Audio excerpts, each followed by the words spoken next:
సమీపించుచున్నది గనుక ఈ ప్రవచన వాక్యములను చదవండి. ఇందులో ఉన్న వాటిని మీరు వినండి.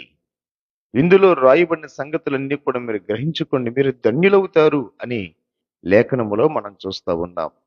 ప్రియులారా, దేవుని యొక్క వాక్యము ధ్యానించటం ద్వారా, దేవుని యొక్క వాక్యము మనం వినటం ద్వారా మనం ధన్యులు అవుతాం. బైబిల్ గ్రంథం చెప్తున్న మాట ఏంటంటే, ప్రకటన గ్రంథంలో మాత్రమే కాదు, ఇంకా చాలా విషయాలు మనం జ్ఞాపకం చేసుకుంటే, కీర్తనాకారుడు కూడా కీర్తన గ్రంథంలో మనం చూస్తూ ఉన్నాం. యెహోవా ధర్మశాస్త్రమును దివారాత్రములను ధ్యానించువాడు ధన్యుడు.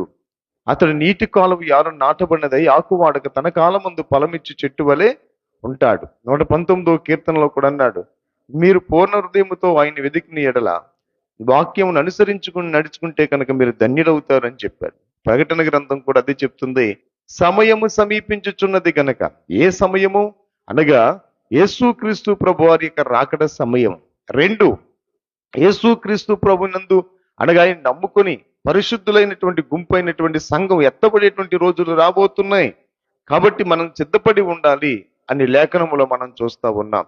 సమయము సమీపించుచున్నది కనుక ఈ ప్రవచన వాక్యాలు ఎవరైతే చదువుతారో, ఎవరైతే వింటారో, విందులో ఉన్న వాటిని గైకుంటారో వారు మరీ ధన్యులవుతారు అని లేఖనములో మనం చూస్తున్నాం.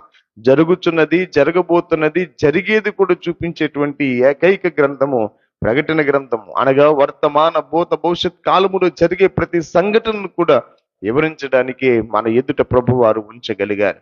దేవుని మాట వింటున్నావా? దేవుని మాటకు లోబడుతున్నావా? దేవుని మాటకు విధేయత మీరు చూపిస్తున్నారా? ఒకసారి ఆలోచన చేయండి.